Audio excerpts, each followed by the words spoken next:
तो दोस्तों finally soul and 2 का एपिसोड 105 आ चुका है। मैं कोशिश करूंगा कि इसका नेक्स्ट एपिसोड भी जल्दी से जल्दी मैं डाल दूं। तो लेट्स गो, वीडियो को स्टार्ट करते हैं और वीडियो बहुत ही मजेदार होने वाला है इस बार। और वीडियो को स्टार्ट करने से पहले आप लोग भी लाइक सब्सक्राइब कर देना। तो चलो स्टार्ट करते हैं वीडियो को। तो वीडियो को स्टार्टिंग में हम माँ शाओताओ को देखते हैं जो कि बहुत ही ज्यादा गुस्से में होते हैं। जितने भी बंदी लोग थे वो लोग भाग गए थे, इसलिए अपने लोगों पर बहुत ही ज्यादा गुस्सा दिखा रही होती है और उन सबको गाली देते हुए कहते हैं कि तुम लोग कितने ज्यादा लापरवाह हो कि तुम लोग इन बंदियों का ध्यान नहीं रख सके। और अगर तुम लोगों ने उन्हें जाते हुए देखा था तो तुम लोगों ने क्यों उन्हें रोकने की कोशिश नहीं की और क्यों उनका पीछा नहीं किया। और माँ शाओताओ की इस बात को सुन के एक सेठ घबराते हुए कहता है, लीडर ऐसी बात नहीं है कि हम उनका पीछा नहीं करना चाहते थे और उन्हें रोकना नहीं चाहते थे, लेकिन जैसा कि आप जानती है कि हॉस्टेजेस 500 से भी ज्यादा थे, तो अगर हम उनका पीछा करते या फिर उन्हें रोकने की कोशिश करते तो हम सभी ही निश्चित रूप से मारे जाते। तो माँ शाओताओ गुस्सा करते हुए कहती है, आखिर उस पॉइजन का क्या हुआ जिस पर तुम लोग इतना घमंड कर रहे थे, और आखिर उन लोगों ने उसे कैसे डिटॉक्सिफाई किया। चलो अब जल्दी से जाके वाटर प्रिजन के थोड़े से वाटर को लो और जाके उसे चेक करवाओ। और तुम लोग ये तो बिल्कुल भी मत सोचना कि तुम लोग इस मैटर से बच जाओगे। तो एक अल्टर आगे होते हुए कहता है, सेंट एक मिनट रुकिए, अभी के लिए जो सबसे अर्जेंट टास्क है वो ये है कि उन हॉस्टेजेस को दोबारा से पकड़ा जाए। तो माँ शाओताओ कहते हैं उनकी जो सोल पावर है वो कई दिनों तक कमजोर रही है, तो वो लोग ज्यादा दूर तक भाग के नहीं जा पाएंगे और इस चीज पे ये लोग भी सहमत होते हैं। तो माँ शाओताओ कहते हैं तो फिर चलो सभी लोग मुझे फॉलो करके चलो।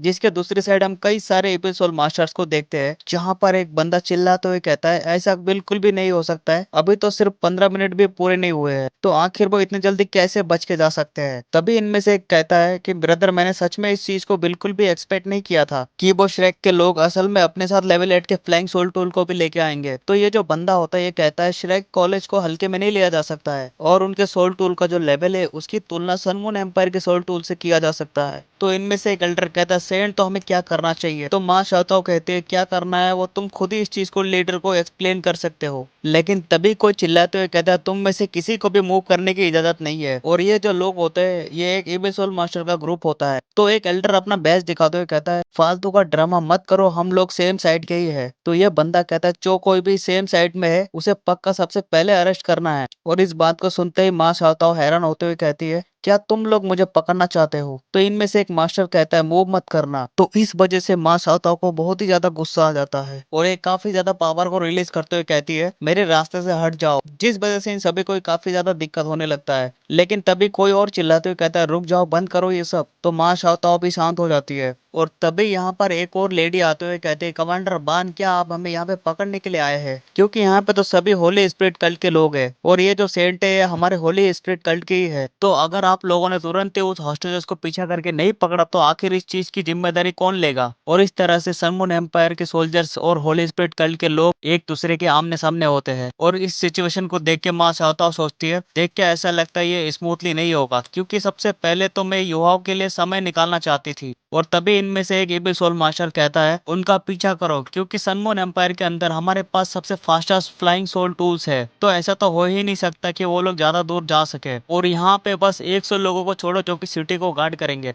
जबकि बाकी के मेरे साथ आओ। और तभी इनमें से एक एल्डर कहता है, क्या तुम वोयू हो। तो ये जो इविल गर्ल होती है ये कहती है, आखिर तुम लोग सिटी को कैसे प्रोटेक्ट करते हो, और क्या तुम नहीं जानती हो कि मेरी सिस्टर मर चुकी है, और अगर हमारे बीच में अच्छा बॉन्ड नहीं होता तो मैं अभी तक डार्कनेस में अकेली होती। तो इस चीज को सुन के ये एल्डर कहता है, तो क्या तुम वोयू हो, और अगर तुम वोयू हो तो इसका मतलब ये है कि वोयू मर चुकी है, लेकिन आखिर ऐसा कैसे हो सकता है। तो ये जो लड़की होती है अपना मुंह फेरते हुए कहती है, तो ऐसा दिखता है कि वो तुम नहीं हो और तुम चौंकने का भी कोई दिखावा नहीं कर रहे हो, तो इसका मतलब यह है कि जिस पर्सन ने मेरी सिस्टर को मारा है वो सनराइज सिटी के अंदर ही है, इसलिए सभी लोग ही मेरे साथ आओ। और फिर हमें एक जगह का सीन दिखाया जाता है जहाँ पे युवा पिंकी के पास आ गया होता है और पिंकी कहते हैं, आखिरकार तुम यहाँ पे आ ही गए, मैं बस तुम्हारे बारे में चिंता करके मरी जा रही थी। तो युवा उससे पूछता है, अंदर किसी भी तरीके का मूवमेंट हुआ क्या। तो पिंकी कहती है, क्योंकि अंदर कोई भी मूवमेंट नहीं हुई है तो इस वजह से मुझे भी काफी ज्यादा बेचैनी हो रही थी। और तुम्हारी तरफ कैसा रहा, क्या सभी लोगों को बचा लिया गया है। तो योहाव कहता है, यहाँ उन सभी को ही बचा लिया गया है, लेकिन हम कितनी ही ज्यादा कोशिश क्यों ना कर ले तब भी कुछ भी कहना मुश्किल होगा,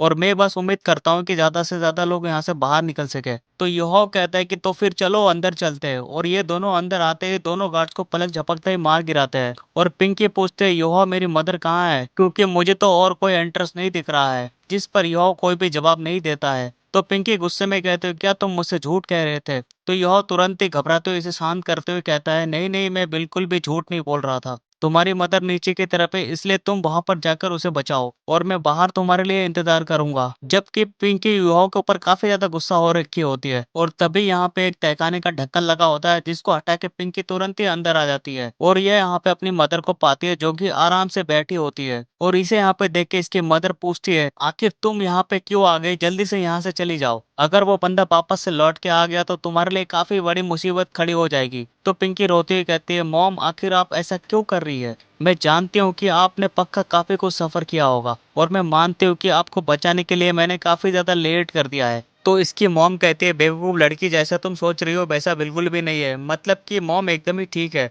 और यहाँ तक कि वैसे वो बंदा एबिल था लेकिन उसने मुझे हर्ट नहीं किया और एक बार ही उसने चेस किया था, लेकिन फिर मैंने तुम्हारे फादर को चूज किया लेकिन वो गुस्से के कारण एक ईविल सोल मास्टर बन गया, इसलिए मुझे भी यहाँ पर कुछ ज्यादा सफर करना नहीं पड़ा और यहाँ वो हर रोज मेरे से मिलने आया करता है। तो पिंकी खुश होते हुए कहते हैं, ये तो काफी अच्छी बात है और सच में मुझे बिल्कुल भी मालूम नहीं था कि आपका ऐसा भी पास होगा। तो मॉम आप जल्दी से अपने कपड़े पहन लीजिए। और फिर पिंकी सोचती है अब कोई हैरानी नहीं हो रही है कि क्यों यह नीचे नहीं आना चाहता था और जहां तक कि उसे पहले ही इस बारे में पता चल गया था कि उसके स्पिरिचुअल डिटेक्शन की वजह से, जिसके बाद चैन को तोड़ के इसकी मदर को आजाद करा लिया जाता है। और जब ये लोग बाहर आ जाती है तो यह कहता है, ठीक है, हमारा जो सनराइज सिटी में लोगों को बचाने का जो मिशन था वो आखिरकार कंप्लीट हो ही गया है। तो अब चलो होटल चलते हैं जहाँ से हम फैंगलिन को भी उठा लेंगे, जिसके बाद किसी सेफ जगह को ढूंढ के कुछ दिनों के लिए वहां पर छुप जाएंगे और तभी बाहर निकलेंगे जब सब कुछ शांत हो जाएगा। और चिंता मत करो, जब हम बाद में सिचुएशन को ऑब्जर्व कर लेंगे तब हम यहाँ से चले जाएंगे।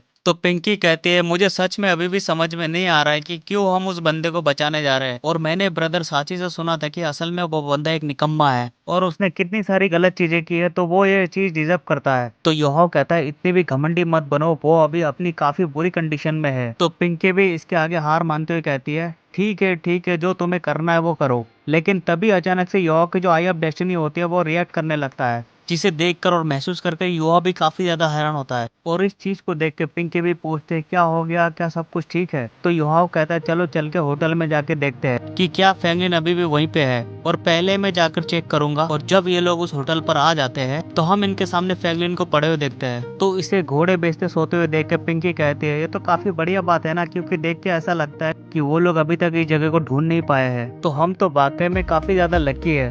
तो कैसा रहेगा अगर हम सबसे पहले इसे होटल के बाहर ले चले और जब वो लोग इस जगह की छानबीन कर लेंगे उसके बाद हम वापस से यहीं पर आ जाएंगे। लेकिन तभी अचानक से यो की जो आई ऑफ डेस्टिनी होता है वो काफी ज्यादा खतरनाक तरीके से रिएक्ट करने लगता है, क्योंकि इसे खतरे का महसूस होने लगता है। तो युवा भी चिल्लाते हुए कहता है, नहीं, जल्दी से यहाँ से बाहर निकलो। और तभी युवा पिंकी और इसकी मदर को कवर कर लेता है और फिर अचानक से यहाँ पे काफी तगड़े बड़े बड़े ब्लास्ट होने लगते हैं। तो पिंकी हैरान होते हुए युवा से पूछती है, युवा ये अचानक से यहाँ पे क्या होने लगा है? तो युवा कहता है, हमारे ऊपर घात लगा के अटैक किया गया है। सो गाइस, अगर आप लोग चाहते हो कि इस एपिसोड का नेक्स्ट एपिसोड जल्दी से आ जाए तो उसके लिए आपको लाइक, सब्सक्राइब और प्यारा सा कमेंट भी करना पड़ेगा। तो मिलते हैं आपको नेक्स्ट एपिसोड में जल्दी से।